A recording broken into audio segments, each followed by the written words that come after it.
Y'all, this reunion was terrible, as it always typically is. Love is Blind, their reunions suck. They suck. I watched this when it came out. I think it was a Wednesday night. Was it Wednesday night? Yeah, I watched it Wednesday night. No, not, yeah, it was Wednesday night. I watched it Wednesday night and got like halfway through it and then I fell asleep. And it's because it was putting me to sleep. This reunion was terrible. Terrible. Nick and Vanessa, they need to stop hosting these reunions. That's just really what it comes down to. Um, But that's why I'm not doing it as I normally do. If y'all are not new to me, you know how I typically do these recaps. It's typically like word by word, scene by scene, literally word by word. But it's not gonna be that this time. Like they didn't give us much. It was an hour and 15 minutes. Should have been like 30. Truthfully, could have been sent in an email. But if you're new here, hit subscribe. Do that real quick. Thumbs up the video. Get in the comments. Hype the video. Share the video. And yeah, let's get through this so we can wrap this season up because I'm ready to be done. All right, so we start the reunion off with this singer pretty much playing as the cast walks out. Everybody, for the most part, looked good. Joe was the one that looked the worst, if you asking me, like the stash, the cowboy boots with the suit that wasn't really matching. But we moved to Megan and Jordan. Megan, she talks about how like their lifestyles were a big piece and why she made that decision to end it. And Nick then starts talking about how like about how big of a part of their story was Luca and his diabetes, which we already know. That was literally their only story, if you want to keep it real. But they talk about Jordan pretty much stating that he regretted introducing Megan to Luca. She's obviously crying because she's like, I hope that doesn't, because she's taking it as if like she's a bad person or whatnot. And he pretty much cleared it up. And he was like, it's not that. It's not even about you per se. It's just the fact of the matter. As you all know, when you're dating and you introduce your kid to your the person that you're dating, that's a big thing, or at least it typically should be. Most people don't introduce their significant others to their kid until it's 100% serious and solidified. I don't have kids, but say I was a single dad and I'm out here actively dating, I'm not going to introduce every person that I'm talking to my kid.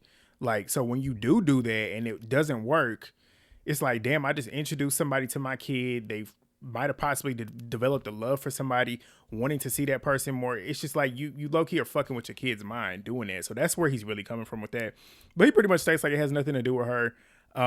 She cries about it, like I stated. But Megan, she then announces that she is a mom too. Y'all, somebody told me in my comments on the last recap.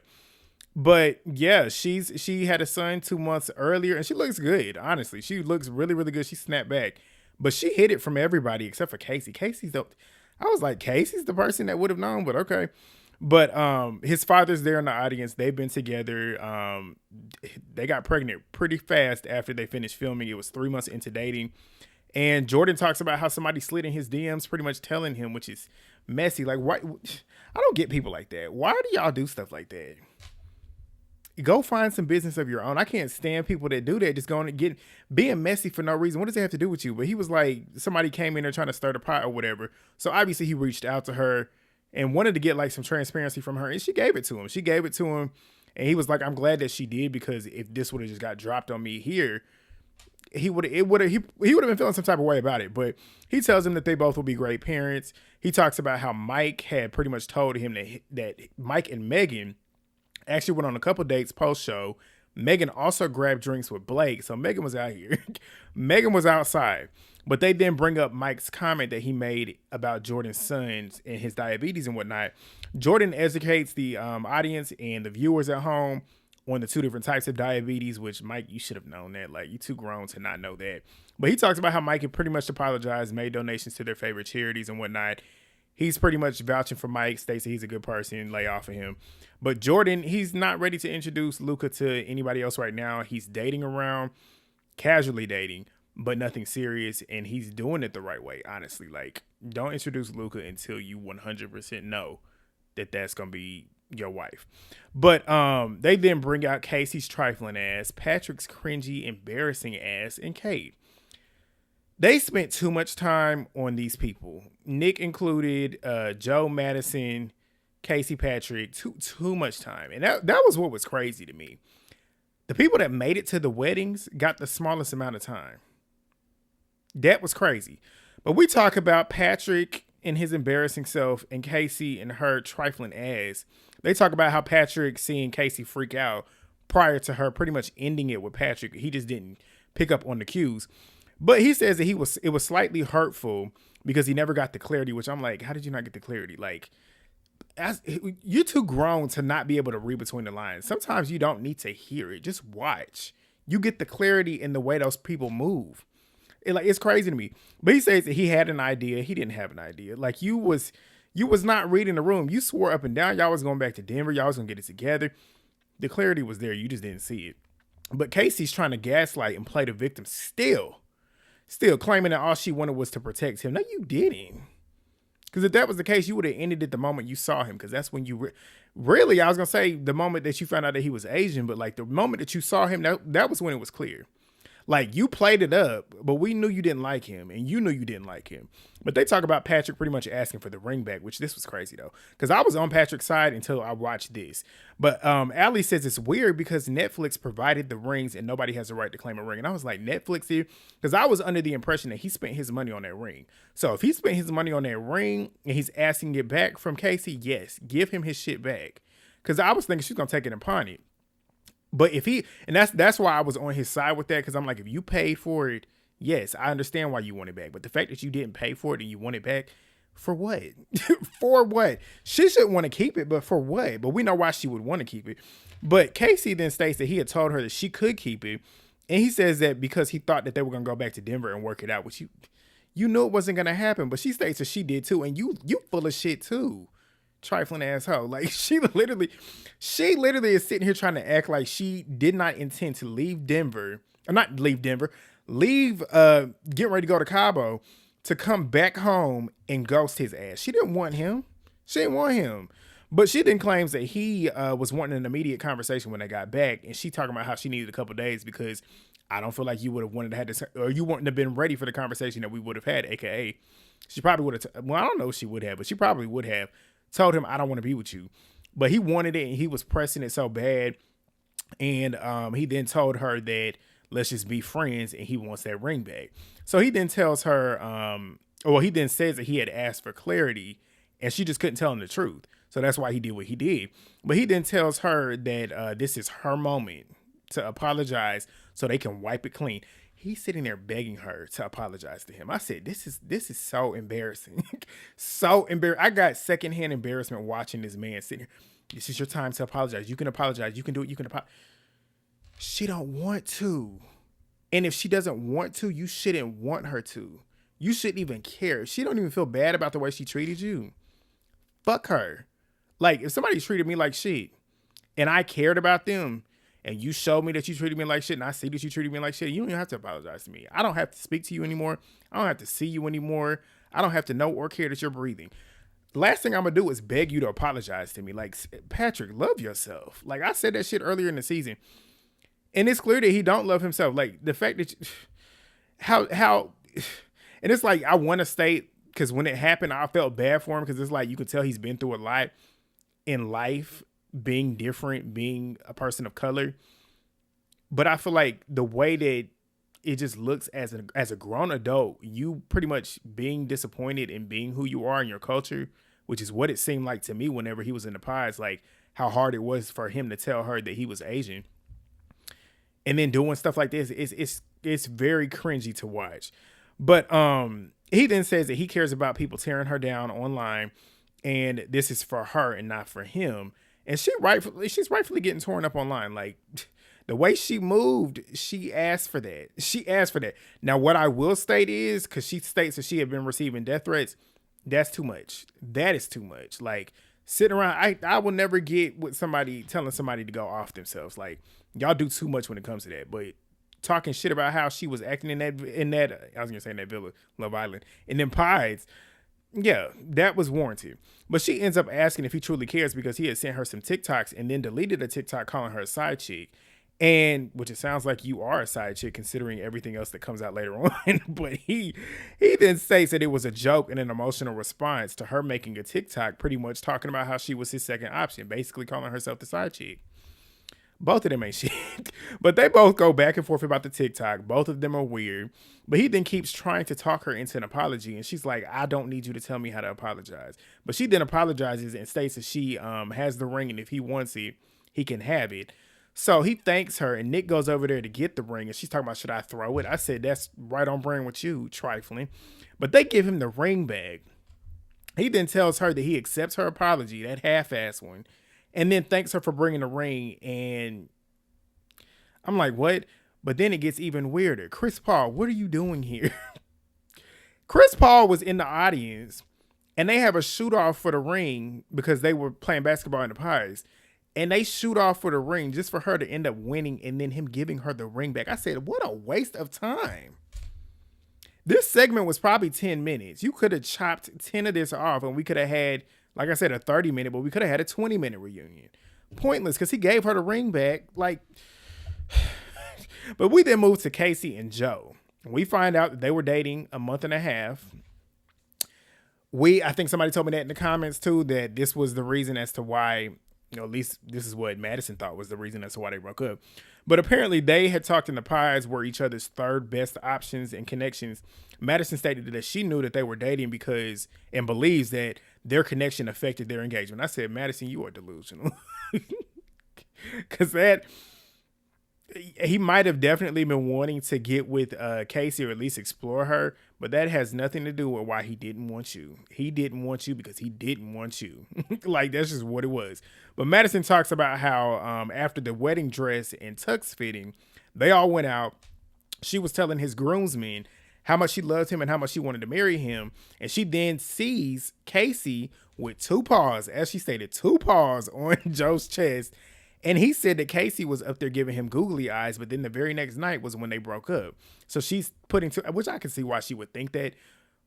But I mean, again, like the signs were clear as to why he didn't want to be with you. But Joe's sitting there playing stupid, acting like he don't know what really happened, and that didn't really happen that way. I don't think it happened that way.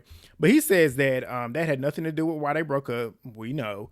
But Madison then asks, well, why did you let me talk to your groomsmen like that, knowing that earlier in the day at the groom's fitting, not the groom's fitting, the tux fitting, he had that whole episode about not wanting to do it, yet you still let me go talk with your friends, knowing that you had that episode, knowing that you didn't want to be with me, and you let that shit happen. He gave some bullshit excuse. Casey states that that her and Joe didn't start talking until May, so it couldn't have been them.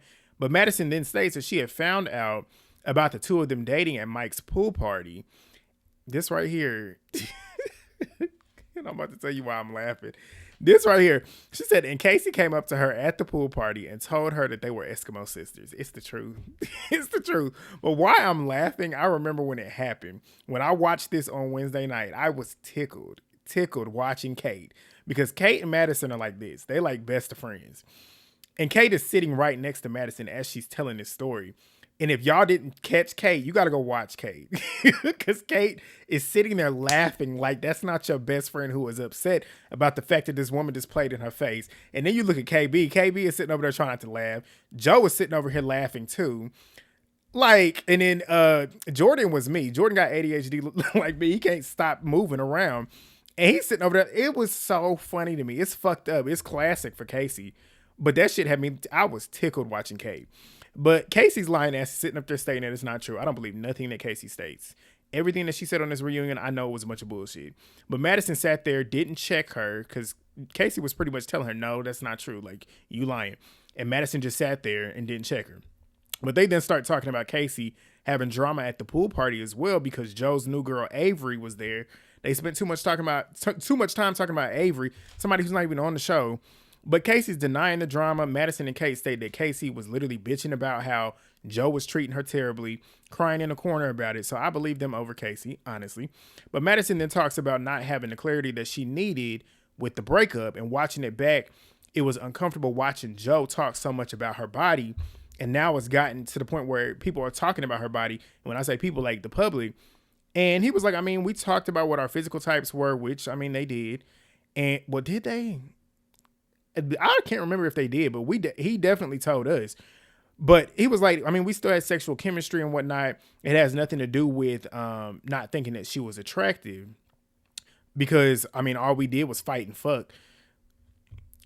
Joe, you know why you fucked her. Like, she has one thing that you need to do it, and you're going to do it. Like, come on, Joe, stop.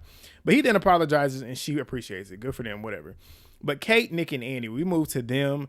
Nick apologizes for how he handled the breakup in the pods with Kate. Call me crazy. Maybe I'm getting. I feel like the last couple episodes for Nick went over well for him. With me, I feel like he.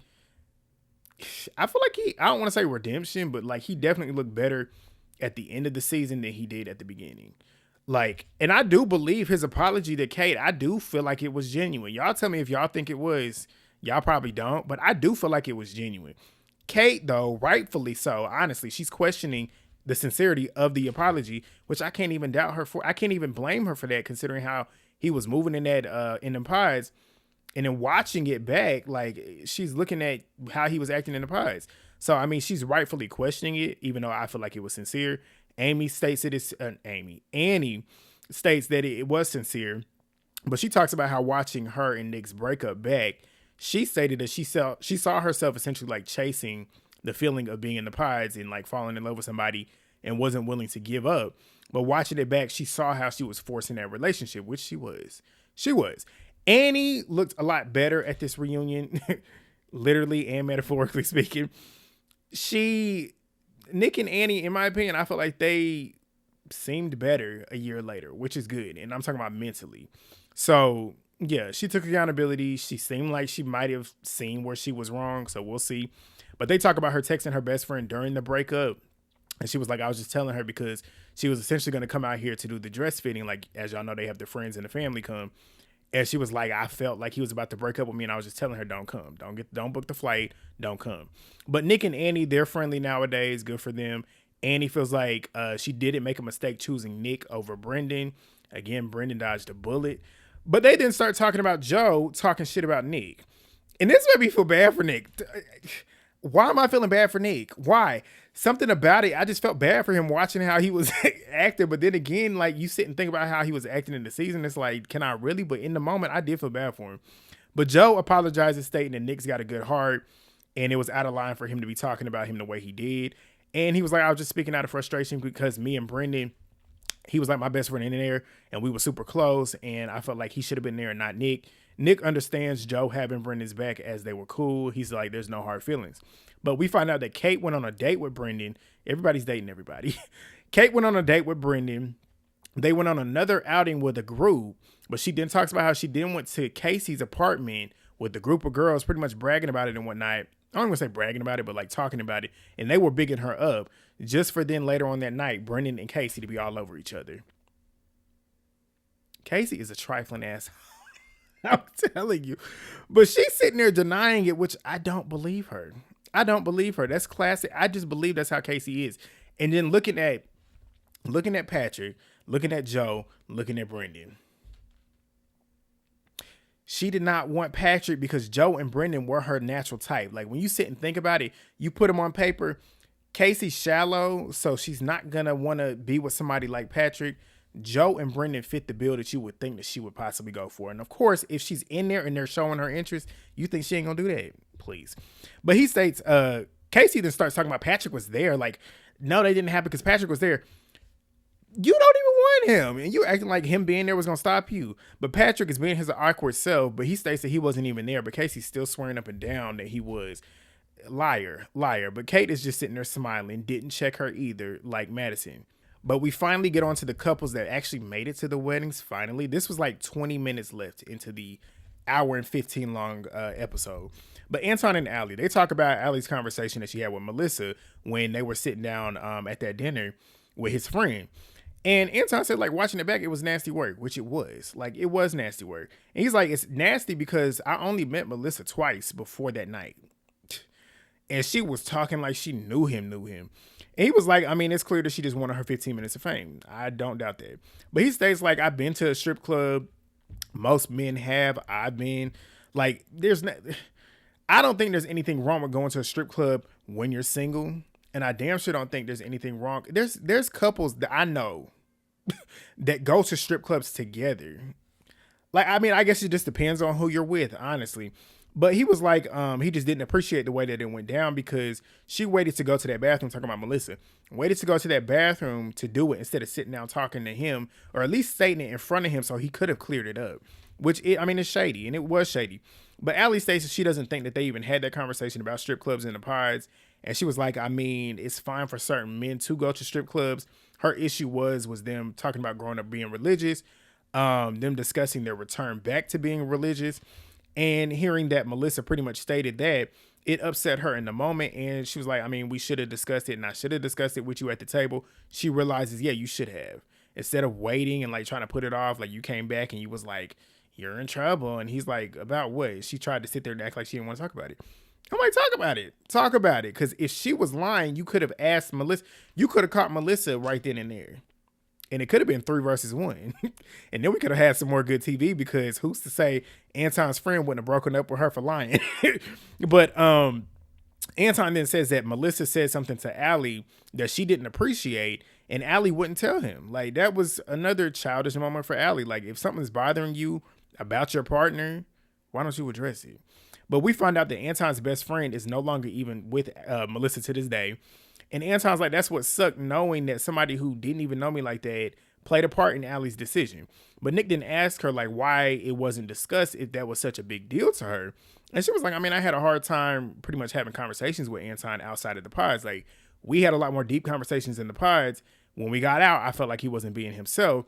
And we really hadn't had any deep conversations in person that weren't like what we were in the pods. And Anton then says, like, we did have it, though. We had it off camera. And he was like, on camera, we just didn't. Allie says she thinks it's flipped. She says she feels like on camera was when he turned it on, had this big personality. And she was like, because off camera, it felt like I was talking to a wall. Like, I would come home from work and you wouldn't greet me. And I'm like, okay, hello. But he then says, like, getting home from a 14-hour shift, I'm tired. Like, sometimes it's going to be like that. Sometimes, which I get it. I get it. Because sometimes I don't want to talk either. But then again, too, you coming home to your wife, she's going to want attention. You have to give her a little bit of it. Like, you can't just shut off completely. But they then talk about Allie's friends talking about Anton, talking shit about his finances and his jobs. I still feel the same way that I did. They ain't shit for that. Like, that's fucked up. He's making an honest living. He's doing what he's supposed to do. What's the issue? What's the issue?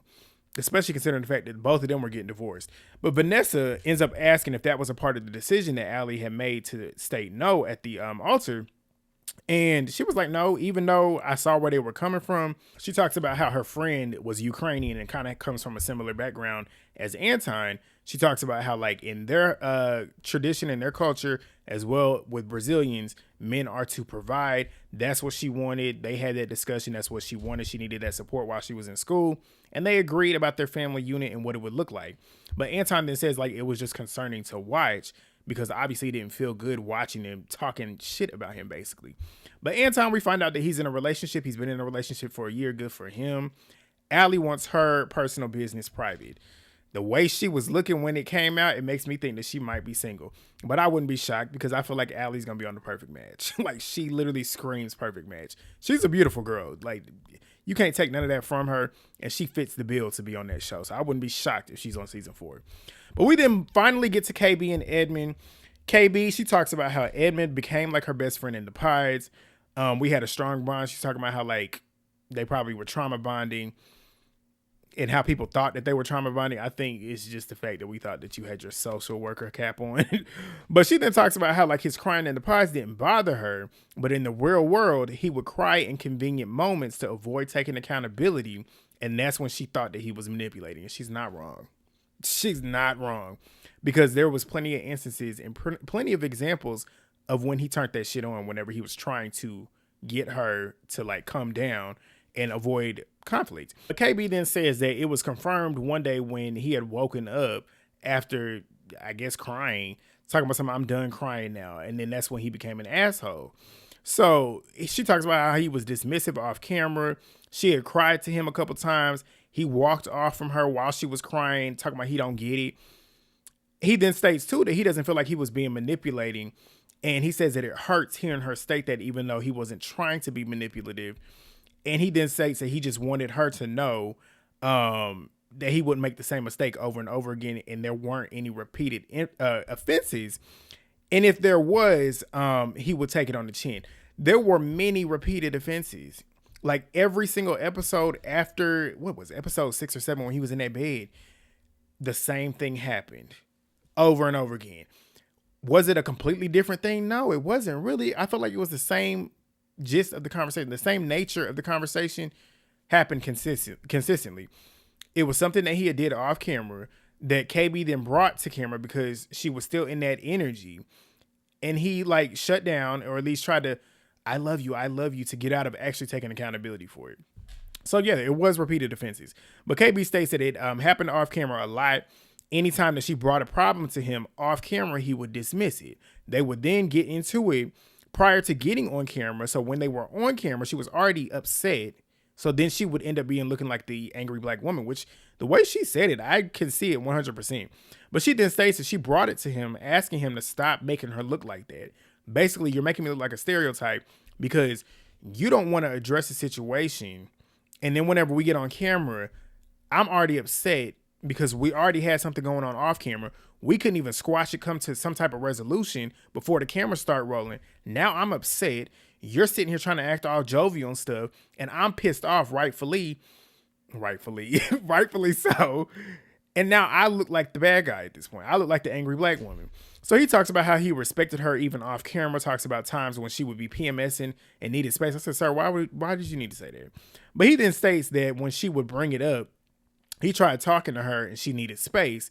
But Vanessa then states, like, I feel like y'all grew a lot.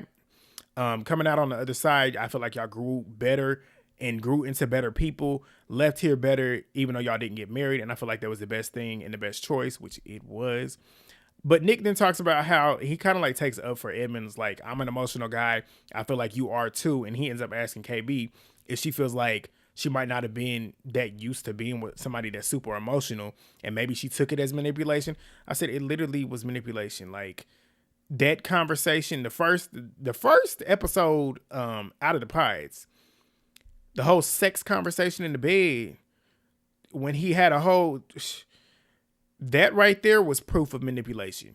He was mad because she didn't want to have sex with him right then and there. So he decided to have a temper tantrum and start crying. I'm too fucking nice. That's manipulation. He tried to literally manipulate her into having sex with him by crying. Like, that's what she's talking about. But she states that it is a form of manipulation when you cry to avoid accountability. Literally what he did.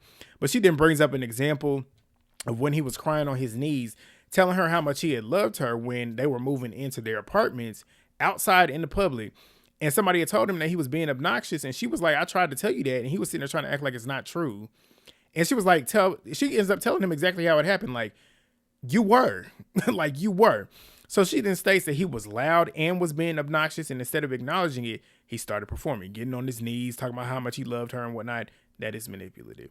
But he then asked when it was. She was like, it was before you climbed in that cabinet. He's still sitting there denying it. I don't believe him. But he states that nothing that he's done were repeated offenses again. She states that you literally did it the 3 weeks leading up to the mountain when I blew up and called him a bitch. She didn't say that part, but I did. And she was like, too, he even dismissed her in the car, telling another woman to speak over her. I believe it. He's still denying it. But she then states that she, pretty much like when you apologize with the flowers, that was you acknowledging it. Because you acknowledged it in that moment when you apologized. He's still sitting there talking about, I don't remember. Hood'a Jr. But that's all I wrote down. The last 5 minutes, I didn't care to watch it the second time, honestly. But that was it. They agree to disagree. That's it for me on season 9? Season 9 of Love is Blind. Yeah, y'all let me know what y'all think down below. I cannot believe I got almost 30 minutes out of this recap. I thought it was going to be 15 minutes, but of course, I know how to run my mouth and talk. But y'all got more than what I was anticipating. But thumbs it up if you haven't already. Get in the comments, share the video, hype the video, subscribe if you're new, and I will see y'all next time with Love is Blind. Peace!